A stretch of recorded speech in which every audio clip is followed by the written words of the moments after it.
मराठा आरक्षणाच्या मुद्द्यावर मनोज जरांगे आजपासून पुन्हा एकदा उपोषणाला बसतायत। आमरण उपोषणाच्या 17 दिवसांनंतर जरांगे पश्चिम महाराष्ट्र दौरा करणार आहेत। जगलोच तर 18व्या दिवशी तसाच अॅम्ब्युलन्समधून शांतता रॅलीमध्ये सहभागी होईन असं मनोज जरांगे म्हणालेत।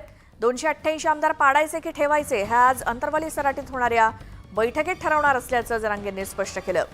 आपलं बलिदान झालं तरी चालेल, पण मराठा आरक्षणाचा प्रश्न तडीस लावल्याशिवाय माघार घेणार नाही असं जरांगेंनी स्पष्ट केलं।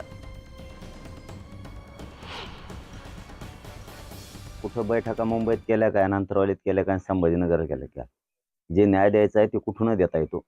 जसं मुंबईतच गेले न्याय मिळतो आणि इकडे आले मिळत नाही असं नाहीये। त्यामुळे इकडे तिकडे जाण्याचं ते बहाणा आहे, थोडक्यात ती बहाणा आहे, ती वेळ काढून न्यायचा विषय हे आम्ही फार 10-12 महिन्यापासून हे बघतोय। त्यामुळे शंभूराजे साहेबांवरती विश्वास आहे, ते काय करायचं हे करतील बघतील। परंतु आमचं म्हणणं आहे की उद्याचं उपोषण होणार आहे, त्याला जरी जायचं नसलं ओपन मध्ये तरी ढकलायला लागले, त्याच्याकडे प्रमाणपत्र असून सुद्धा।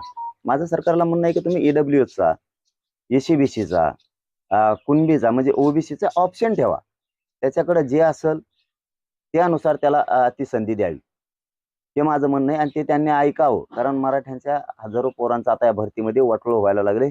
काही एसपी जाणून बुजून तसं करायला लागलेत।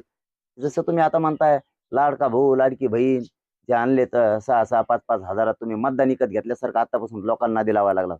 म्हणजे तुम्ही हे असलं देऊन मराठ्यांना किंवा धनगरांना, बाराबलुतेदारांना हे असलं काहीतरी आम्हीच दाखवून आरक्षणापासून बाजूला ढकलायला लागलात का? मुस्लिमांना बाजूला ढकलायलात का? नादी लावायलात का त्यांची लाईन लावून?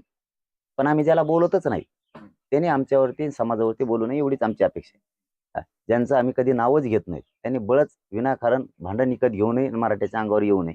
छगन भुजबळांना आम्ही बघतो, जे ज्यांच्या आरक्षणाला आमच्यामुळे धक्का लागत नाही ते आमच्या विरोधात बोलते।